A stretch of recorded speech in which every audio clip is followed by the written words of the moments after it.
All right, so I was a little hokey in choosing to talk about love on Valentine's Day, but I packed my I planned bags, it I'm this way. gone away. Love was going to be a topic. It was just fun I'm that it only happens to land on leaving the 14th. for a day. But love is a topic because I It's think it nice is to have so some interesting time for us alone, as practitioners and coaches and it's to nice bring it to know into how I our miss arena home. of what we work with our clients I around. wrote this I song to often let you know joke with my clients, I'm but I better also with. mean it from the bottom of my heart, is that like of all the things that NLP cannot do, we can do a lot of magic, right? We can do a lot of shifting and changing and guiding and all the things that we do. But what it can't do is it can't create or dispel love. We can't really touch love with NLP, right? In terms of like the experience of love, receiving love, expressing love, all the different, ways that you can sort of engage with love. Yeah, we can do lots and lots and lots.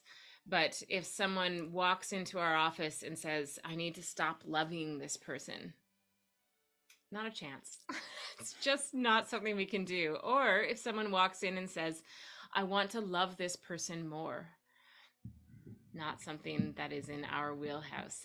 And yet, I don't think that there's anything more important to our practice. At the end of the day, we're all working toward love, right? Every single one of us, no matter what we're doing, no matter what our particular specialty is or what our approaches are, modalities, we're all moving our clients toward love, right? Away from fear and toward love. So I wanted to bring it up. I wanted to talk about it because I think it gets tricky. I think having good language around love is really important. I also would say that like probably all of my most successful clients, and by that all I mean is that like the clients that I know got really good positive change and then sustained that change over time, every one of them would be able to easily connect their own experience of more love, whatever that was, whether it's self-love, whether it's like a loving relationship. The fact that people are dropping off right now is cracking me up, I gotta tell you. People are like, fuck that, I'm out. She says the word love one more time, I'm gonna gag on my dinner and be gone. Oh, they're back. I love it. Kristen. Doing that like it's them, it's not me, it's them. Yeah. Yeah, so I would say that the most successful ones who really have carried the change, there's always a connection to how they have increased love. I don't know that everyone would express it that way necessarily, but I can definitely say that like in contrast to the clients who may have reached their goals but wouldn't associate it with love, right? Yeah. So I have some clients who have nailed like getting a better job, getting the promotion, or like opening their business, or doing like losing weight or something like that. But if they didn't also expand into more love, I feel like those are the ones where it was more temporary, right? So I just thought it would be an important thing or useful thing for us all to talk about. So as always, guys, I invite you to make this discussion as much as possible. I don't have in front of me, I've chosen today not to do any sort of like presentation. There's nothing, for you, like an exercise for you guys to do or anything. I just wanted to talk about it and share with you some of the stuff that I have learned over the last decade near, and invite you guys to share your stuff as well. I think that if you're in the realm of helping people get unstuck, which is the realm Tara and I work in predominantly, we don't by and large coach people on monetary goals or business goals. That's not our realm. We help people move from a stuck state to an unstuck state. And I think one of the great measures of are you unstuck when we help people get unstuck is that their relationships improve. That's one of the hallmarks. So, if you've been through PACE with us, about step 3, we start asking them to look for 3 relationships that are going better, that they're getting more connection in. And that's really when you talk about, running an evidence-based practice. If I was stuck, if I was struggling emotionally, spiritually, psychologically, and I worked with a coach and now I feel better, I think one of the real visceral evidence pieces would be my relationships with others. And when you start talking about your partner, your children, your family, your mom, your dad, your siblings, I think Tara's absolutely right that we sooner or later, if we delved into it, we would actually be feeling a more intense feeling of love, of connection and affection.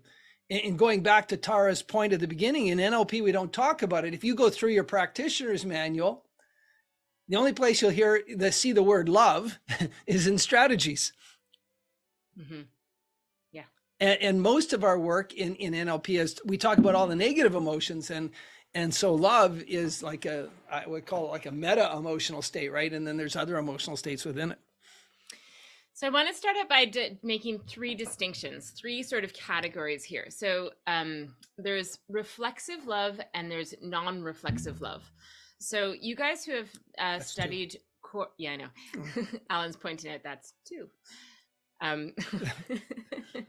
So you remember in core transformation, if a person is going toward a core state of being, so everyone here is trained with the exception of Marta.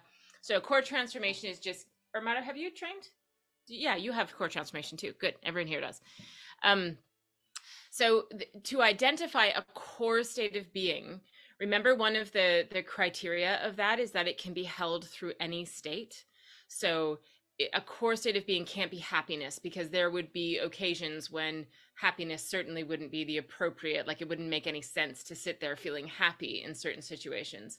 And so one of the key elements for a core state of being is that it's something that no matter whether you're sitting at a funeral or whether you're having like the most positive, wonderful experience of your life, it still fits, which is true of peace, right? We can all imagine being at it, even if you're devastated, you could still have a sense of peacefulness and it would be appropriate. Same with oneness, connection, right? Doesn't matter the situation. It literally translates across every possible human situation. Same with okayness, even if you're, at death's door and, you're mid-battle, that sense of like, it's all okay, sort of a sense of like, it's all in balance. Like it's okay. This is bigger than me, right? And of course, the state of love. But the qualifier, the condition for love to be a core state is that it's not reflexive. So if it's loving an other, so here's where we get to the three. There are two reflexive states of love. One is loving someone. So love being a verb, right? So actually offering love to somebody else, so loving someone, or self-love, because self-love is reflexive, right? So it's lovely. We all want to encourage our clients, of course, to have self-love, but think about how self-love works. The structure of self-love still involves a offering of love and a receiving of love, right? You have to have like, I am offering myself love. That's two entities, the one doing the loving and the one receiving the loving, right? And so that is a really, really beautiful, important, wonderful, like frame for us to have. But what you're going for is the non-reflexive. So not your love for somebody else, not your love for yourself, but just the experience of love, right? So as soon as somebody, like during a core transformation, if you guys have heard me do it or if I've done it with you, you'll notice that I'll always start to say, if someone says self-love, that's beautiful, but I always keep going because it's reflexive. So I know it's good, or, loving someone or being loved. But the sort of suggestion to move love inward. So when a person gets to a place where love will come up, and I feel like they may be at that core state of being, that's when I'll sort of suggest, and all love begins, oh, we're live. Mm-hmm. All love begins from within. And so I'll move them into that experience of like, the only way to receive love and to offer love is to already have love within, right? It needs to be there energetically. So this is the first thing that I think that is really important for us as coaches, because I think that it can be confusing. I think that like, this is a mild tangent, but I'll come back, promise. People often will say things like, I know my boyfriend doesn't love me because if he loved me, he would behave this way, right? He would, whatever, he would bring me flowers, or he would treat me differently, or whatever. And so we've talked about this as a complex equivalence, right? Love means, and then they have their own specific definition. Oh, you're totally right, Larissa. It has. Love just made my tooth go away. My tooth doesn't hurt anymore. Cool.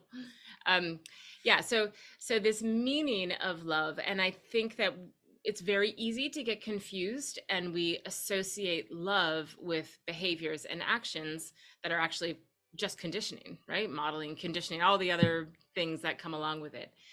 And so instead, if we can, as coaches, if what we can remember is there are these different experiences of love, and not to like mix them up. So not to, because someone can get very confused, right? If there may be really an experience of being loved, but it's not generating a feeling of love. And then it makes them disqualify being loved, which is a real bummer. Because often love is being offered, but you're not ignited. Like your own love in that way is not ignited, so you can't even receive it. Like it just, because you're not sitting there contemplating usually in this way, you dismiss it then, right? So we all know, we're NLP practitioners, we all know your mind is going to bias you toward the belief that is most logical, that is most affirming to what you already believe. And if what you believe is that you're not being loved, that's where it's going to land, right? And so I think it's really, really useful, really useful. Is that because it's shown differently? Sometimes, yes. So sometimes it's because somebody's offering you love in their language rather than, so somebody offers love physically, but that's not your love language, and so you don't receive it as love. Sometimes it's because let me jump in for a sec though. I think that VAK is contextual. Yeah. I think VAK is contextual. I think that when I'm stuck, I'm very auditory digital, and both my Myers-Briggs and my Enneagram would concur with that. When I disintegrate on Enneagram, I go into my mind. I go introverted thinker. And so, but normally I'm visual kinesthetic. So when I'm at my best and somebody's sending me love, I can receive it visually or kinesthetic. But when I'm in a stuck state, I become introverted thinker. Well, if my partner gives me love the same way they did when I'm at my best, I might not be able to receive it. Just before we go on, because it's Valentine's and because the topic's love, I actually lit up my live TikTok here because I think, and my live TikTok's all about trauma, and I lit it up because I think that when you're traumatized, this very thing that Tara is talking about right here happens to people. Yeah, actually. Even there's love around them, they're not in a place emotionally, physically, spiritually, psychologically to receive it, right? Because their brain is focused, and we all know where focused behavior and results go. And so that ties in perfectly with where I was going, which is, so sometimes it's about love languages, but I would say more often it's about something that could be very much by love languages, trauma. You mean the NLP version, not the 5 languages. I specifically mean the 5 languages. Oh, okay, cool. I'm hard to keep up. But it could be that somebody, we don't hack that first period of imprinting just because we fall in love with somebody. So if the first 7 years of your imprinting was the person who loved me the most, right? So I'm not saying me, I'm saying if this is your universally, if the person who loved me, say, was highly critical of me, okay? So you've got a mother or a father who is a highly critical person. That's their, that's their jam in life. They're super loving. They have a tremendous amount of resourcefulness and of, all sorts of other things. But one element or one aspect of them is that they're very critical. And so you grow up in your imprinting years, 0 to 7 and then 7 to 12, you're actually getting the modeling of it as well.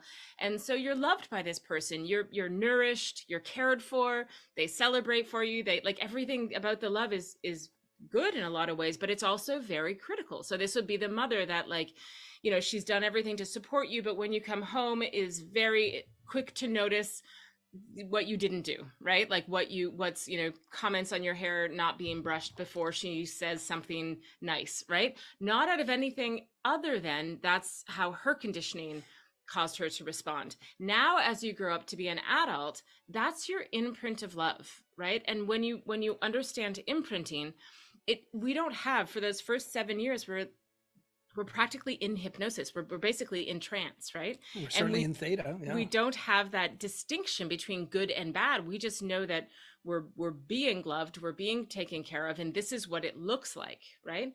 And this explains a lot of why abuse tends to follow generationally, right? Because you don't have that part of you discerning this is a good way to love or a bad way to love. So say that child who grew up with this, loving family, but a lot of criticism, grows up to be, now she's 30 years old and she falls in love. When she meets somebody who offers love and there's criticism, as well as all these beautiful things, it's going to match her imprint. Right? She may cognitively say, you know what? I don't want somebody who's really critical of me. I don't want somebody who's going to notice first the flaws in me and then, the love second or whatever. I want somebody different, but she can't help but notice that the imprint matches her early experiences of love. I'm going to jump in. Which is, okay. Well, because the same for abuse. imprinting phase and that desire to get love, that's actually attachment, right? When you're a young person, you need attachment. And Bessel van der Kolk and Gabor Mate talks, and Gabor Mate's clear, and he says attachment trumps anything. So to get that love that Tara's talking about, sometimes we'll actually sacrifice part of our young self, our young personality. We will morph in the moment to get the response we want. Then as an adult, we're behaving in ways that feel disingenuous, but we actually learned them in the imprinting phase. And because we feel disingenuous and we've morphed ourselves as a child to get the love we want, we can't actually be genuine and get the love we want. We can't get sort of a match, right? Yeah. A match in a mirror. Yeah. That makes sense. And so sometimes what will happen is that in a situation like that, and if you were, somebody else comes into the picture who didn't have a model or an imprint of love that has that criticism, they might be apt to say, I don't feel loved by this person because they criticize me all the time. Yeah. Right? So when I say they may not be able to receive love from the person because for them, it doesn't feel like love coming in, it doesn't match their felt experience of love. And then they go, that person isn't offering me love, but that person is offering them love. It just doesn't match their experience of love. It doesn't feel like it to them, which could mean just that, like, maybe a wise person would say, well, don't pair up them, like, good reason to not become a couple, right? If that doesn't match. Yeah. But as Al points out, and we've talked about lots, in that honeymoon phase, a lot of this stuff sort of disappears because we're all drunk on love and our chemistry is ridiculous, and we all, it's only it could be later, or for a million reasons we have all these people in our lives that we do love, and we do, and we don't really have that choice of to just walk away, or we don't want to walk away because we love all these other traits. So it would serve in a lot of these situations for us to be able to, as a coach, to be able to separate those different experiences of love for our clients. So to recognize that, like, there's love that's being offered, and then there's the love that you can receive. And then there's a whole different experience of love that is just love, that is not reflexive, right? It's not coming from a person and it's not being offered to a person. It's just the experience of love. And I would argue, and I think I'd win, that the greater your love is, the greater your inner love that is not reflexive in any way, the more likely it is that you can receive more types of love. That you have the ability, if your husband is like an otherwise great guy, but he just can't seem to get over that, My husband's not a great guy. that critical, thing where he just has to point out first what's wrong, that you are going to have then the capacity to receive that, even that, as love, as it's intended to be sent, and not confuse it with something that isn't.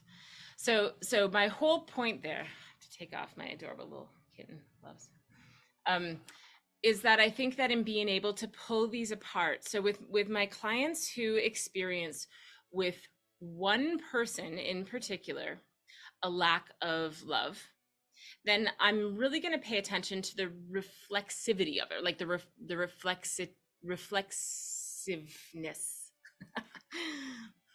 of it. We're in an era where you can make words up. Go ahead. Um, because if it is with a specific person, but otherwise I'm going to check the other relationships in their love. If they're very easily able to accept love in all sorts of ways, right? And I would explore. And I had a client today where I said, okay, name me 3 people who love you, who you feel loved with them. And she named 3 people, and I got her to explain how she feels when she's with them and how they see her and how she experiences love with them.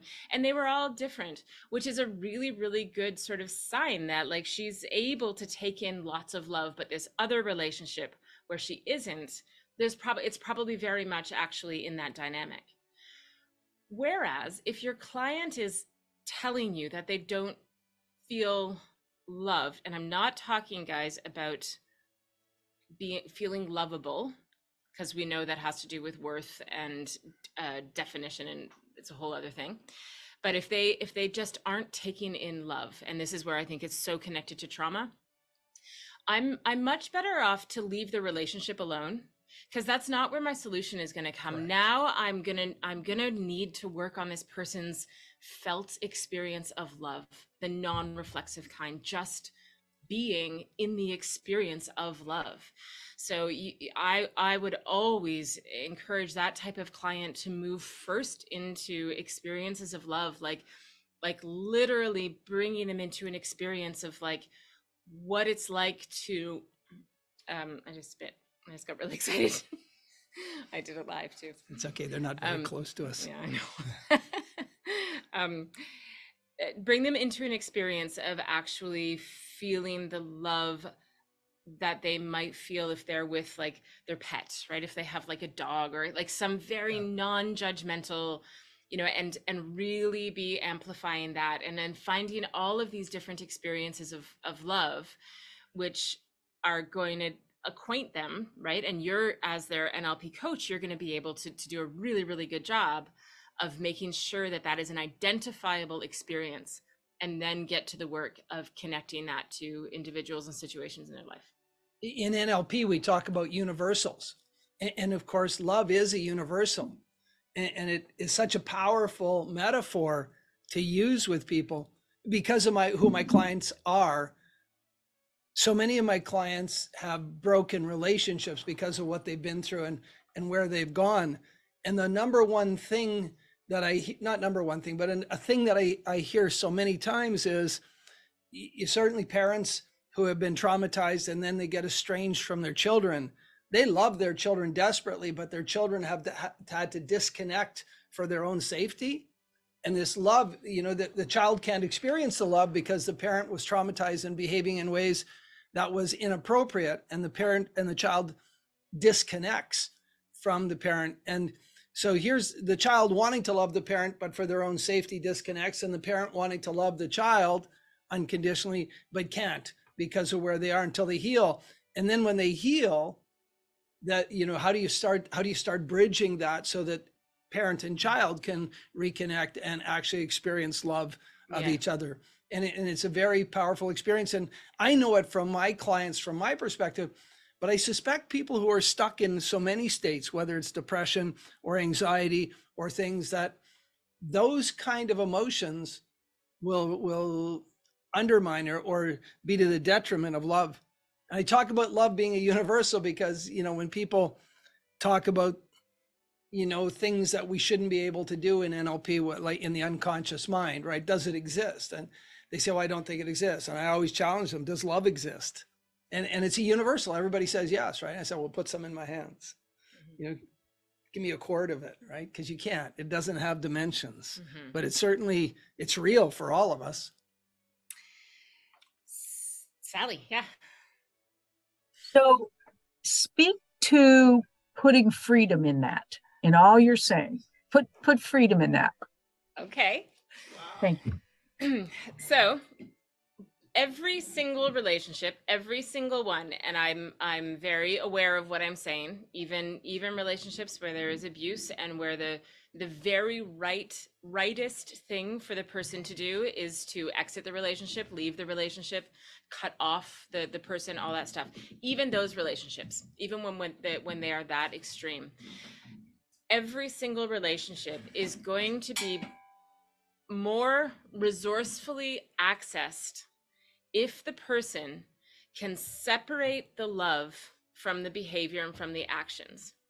The freedom that comes from being able to still acknowledge and receive love and have it untangled from all of the person's personality, conditioning, all that kind of stuff, is probably the purest definition of freedom that a person can ever experience. So when somebody can say to me, you know, I don't know, whoever, you know, person X in my life assaulted me, abused me, I don't doubt that they loved me. But what they did to me is so unacceptable that I will never, ever allow them back into my life. That is absolutely as strong as you can get. And it's stronger even than needing to believe this person didn't love me, because if they loved me, they wouldn't have done this to me, which is actually illogical and not true. And therefore your unconscious needs that emotional, you're not going to be able, I shouldn't say never, but it's less likely to be able to let go of that, because you need the emotional entanglement in order to hold it, right? And so it's hard work to do, guys, and in terms of like making sure that you're staying in alignment with your clients' values and what's best for them and all that stuff. But to be able to say to them, if what you want is freedom, if what you want is freedom to live your life in perfect alignment with who you are, bringing the love into your life that you want, putting the boundaries around you so that you can experience your life on your terms, your way, then you've got to be able to recognize love as being something that is never, ever tied to behavior and to anything else. You know, it's a beautiful thing when you think about it in terms of freedom. It also gives you a lot more stability. You know, you guys probably can all attest to like watching a couple go through a divorce where it's awful and ugly and it's like so nasty, and they have to like not love each other anymore, and it's so hard on everyone. And then you've seen the couples that can go through a separation and they can still acknowledge that, like, they may have different ways of saying it. I'm not saying everybody stands there and says we still love each other, but there's a recognition that the love is not the thing that has to be burnt down. It's the connection, it's the commitments, it's the expectations, it's all the things, you know, whatever else goes along with it. But if they can still acknowledge that, like, the love itself was never the part that hurt anybody, it was never the thing that made this relationship not work, it was all the other debris around it.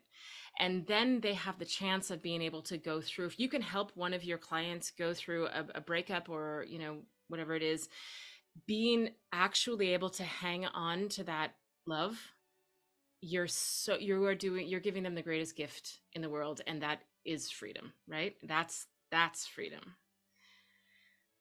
Yeah. Sally, you and I are both old enough to remember the movie Casablanca, right? And I love the scene at the end of the movie with Bogart at the airport, where he lets the love of his life leave with the other man, and he lets her leave out of love. Absolute, genuine, to the heart love. I love that. See, I'm getting all choked up. Holy shit. It's amazing. It is. It must be the one day of the year, Valentine's. Spoilers. It happens. Sorry. Just ruined it for Tanya. Yeah. Spoilers. Yeah. Yeah, that's so important.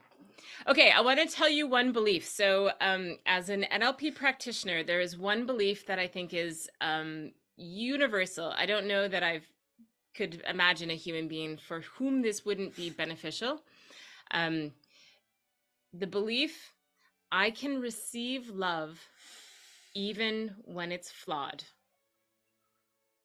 Write it down. I can receive love even when it's flawed.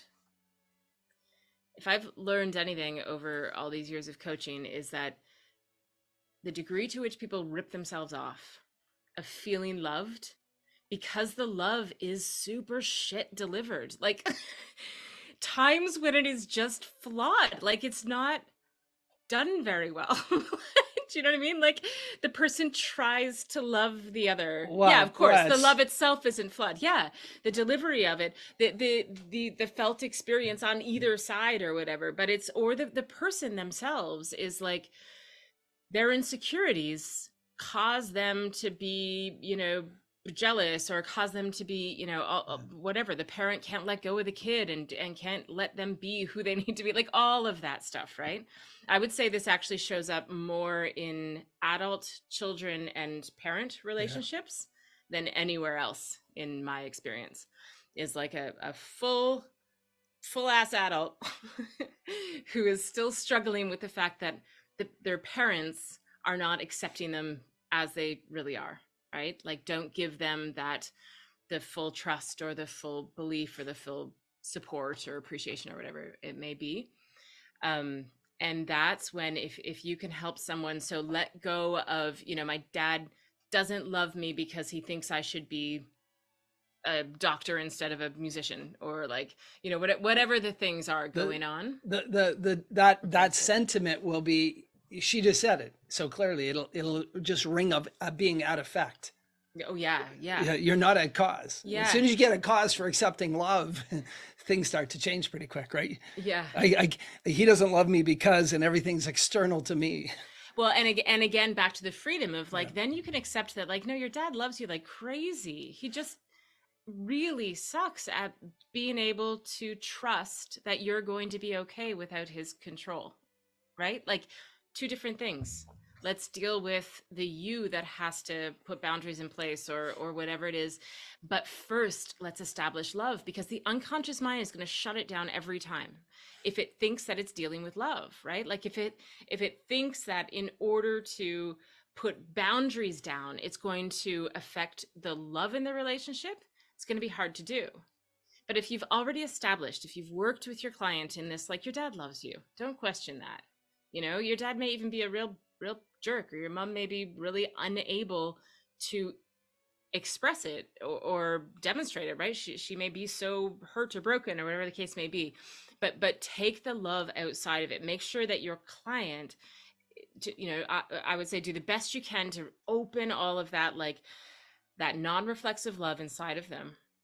Then make sure that they can extract it from the relationship and like set it aside to be preserved, and then work on whatever the issues are and let them come to cause. Because then it's a whole lot cleaner, I would say, in terms of the work that you're going to do when it's principal, especially when there's trauma. Tara's always referencing with your client. I think as coaches, we need to take a moment and turn inside and do that very exercise she just said, right? Mm-hmm. Because as coaches, I think it's important. I think it's desperately important. Yeah. We go through, whether we're acknowledging it or not, we go through, because of the work we do. If you're dealing with people who are challenged emotionally, you have to be pretty hard not to be moved at some level by their experience, right? Mm-hmm. And you know, I've always said the work we do is very intimate. We get to see people go through a full range of emotional changes. If you've worked with 12 or 20 hours with a very seriously emotionally upset person, and now they're grounded and they're more gregarious and they're giving off a different energy, you'd have to be made of stone not to feel some connection in that transition. Now, I'm fortunate my clients only hang around for 11 weeks total. So, you know, I don't get too connected for too long, but unfortunately, I had a client pass away 2 weeks ago, and I actually genuinely cared for that person at a level, not just client. Like I look forward to the interaction, right? And that's tough, right? So as us, we need to be careful that we're not being influenced in our work, so that we can still be receptive to the love that in our family and our friends that we're supposed to get, that we don't get too hardened in the work we do. And that's just a personal observation. I don't want to get that way. I don't want to have that openness. Okay, so guys, I want to open it up. So if there's anything in terms of love, if you have any questions about it, but in your own experience, there's so many other things we could talk about. The deep love, like just going through that deep love exercise, right? When people can't connect to love anymore for someone that they want to feel love for, you know, the process of just activating those past experiences, just uncovering, literally sometimes if you act simply as a guide back into their memory, unclouded, right, you get them back into the experiences of love with their clients, with that person. That's a place to anchor back love, to bring that back, to actually just kind of like renew the experiences of love, and then bring it into a present situation and connect it. There's a million ways to go, but I'd like you guys to Just just before you do that, you know, we all here, we use the technique core transformation, except Marta. Marta knows it too. She did PACE. Yeah. So, you know, love is one of the 5 core states, right? So we get there. I'm just going to share an experiential thing as a coach. I went through all my notes, prac and master prac as a trainer, and looked at what future pace meant in terms of coaching. When we future pace them, we get people to notice how they react in the future, but we don't connect them somatically to that feeling. So I've been working with clients now, experimenting when they go out to the future and they say, I feel calm or I feel resourceful. I get them to connect to the somatic feeling. So when you're doing core transformation and you take them out to the future, I really get them connected into what does that feel like in the future? And I get them to notice the relationships they're attracting and what that feels like. And it's often an openness to being loved again, right? Especially if the core state was love. And in our practice, that's where we see that word come up the most, right? Is in core transformation. And so I would highly encourage you to, when we're talking to people, really get them to experience the feeling of it, get really aware of everything about it. Where do they feel it? The size, the shape, what's their breathing like? What's their temperature like? So that they can recognize it, right? Yeah, I wasn't going to say it, but I just want to add this because I think it's interesting. One of the things I have noticed in the last couple of years, I've been doing a lot of work with young women. So women sort of between like, I don't know, 16 and 21 or something. And one of the things that I'm noticing is that I think that there's a real emphasis on self-love out there in the world, which is wonderful. Definitely wonderful. But I think that it's, I think that one of the things around self-love is that if it isn't connected to that core sense of love, the non-reflexive love, I think that there's a misinterpretation of self-love in a way where I'm noticing that it can sometimes create a bit of an angst against the world that doesn't love them the way they love themselves. Or they expect to be loved. Sally? And don't you think in what you're saying, by weaving in what you were saying earlier, Alan, about the definition of love and where they gained that definition of love, Yes. Because sometimes it's like never enough, or sometimes it's too much. Yes, love smothering. Right. And I think people have almost taken self-love sometimes. It can be like a defense. So sometimes when people have been traumatized, when the love conditioning has been off, like that there is this sense of self-love ends up being a like, screw you, I don't need your love, I love myself. And it's really aggressive. It's really it's very harsh, and there's something about it. So what was really important to me in sort of working with this was, I don't want to diminish anyone's self-love. I am not in the business of telling teenagers to love themselves less. However, I do think that an expanded, what I will do is, you know, try to help an expansion of that self-love into a more integrated inner love that isn't self to self, right? That isn't me to myself, so that it's not creating this like I have to protect the self with this like really fierce love of the self so that I sort of won't get hurt thing.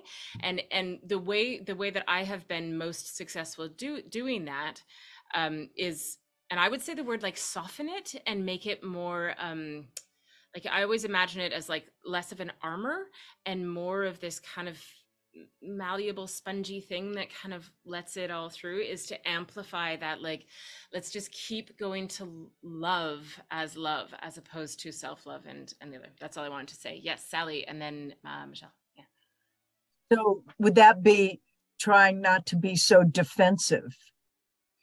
Actually, like what Al was saying, the somatic experience, the kinesthetic felt experience of love. So when they say, I would say, okay, I want you to bring up that feeling of self-love. So you know how, because they'll know when they can call it in. So I'll have someone who says, you know, I have roommates who act this way, but I go to my, you know, and I have this thing I listen to, and then I get into this self-love. Good, perfect. Okay, go there. And then I'll have them experience it and then say, okay, I want you to move that kind of self-love into a love that fills your whole being. And I want you to imagine that love like filling your body, like actually bring them into a somatic experience of love. Soma being like, the soma is the mind, the body, the spirit, this, right? The whole of the, so allow that to kind of, and then I get them to start radiating it out.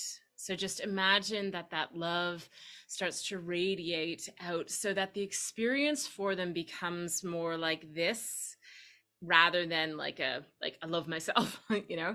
And it's worked really well. And what they'll notice, what I'll ask very gently, like really respectfully, is like, I want you to notice now how that feels in contrast to what you were feeling before. And it normally feels a lot nicer, you know. And then I bring it out to the future, right? Then bring it out to the future. I want you to imagine in a situation where your roommates may be treating you in a way that isn't really nice, but imagine stepping into this kind of love where like, you're okay. Your roommates are going through whatever they're going through, and you're okay, and try it on there. And that's way more sustainable than go into self-love. You know, screw them, you love yourself, right? And this aggressive form of self-love, if we believe what we believe in NLP, that all behavior is meant for adaptation and for survival in the moment, I go all Gregory House, Dr. House at that moment, and I'm looking at the person and I'm curious and I'm wondering, I wonder what happened to them somewhere between 0 and 7, so that they had to create this, as Tara, you demonstrated this, I love myself, you know, I love myself like this, 2 fists up. And I'm quite analytical about it. And I'm fascinated. I'm curious, right? Mm-hmm. I want to know how that morphed, what was happening, what was missing for them in that 0 to 7 phase. Mm-hmm. Right, that lets them arrive as an adult with this now it's maladaptive behavior. Yeah. It's not enabling them to do what they're meant to do, is to experience love. All right, let's turn it around to you guys. So don't ask any more questions, because if you ask us a question, we talk like for 15 minutes. Yeah, we should put a timer on. Or if you don't have love stuff, then we'll shut off the recording and we'll go to any questions, just like client type stuff. But I want to read what Michelle said, because I never got to read it. So the question I'll ask. Or any experiences, guys, if you just want to share, like any similar experiences you've had where you've been working with love. What will I take? Yeah, that's right, Michelle. Yeah, yep, that's often where I see it, right? Is when a young woman has, and I say women, guys, just because I work with women. I don't work with young men. Maybe you probably have that, but I work with women. Oh wow, like a self-marriage ceremony. Oh, it doesn't matter. We all met in the forest near this little duck pond. We all had to wear white. And my friend, she stood there with the marriage commissioner, and they had this whole ceremony where she vowed to love herself, and in sickness and in health and all the bits. And we stood around her being her ring, all holding hands. Did it feel awesome or not awesome? What did it feel like for you as a friend? is a little bit strange. Has she got a divorce yet? Sorry, I break myself up. That's I really don't know. interesting.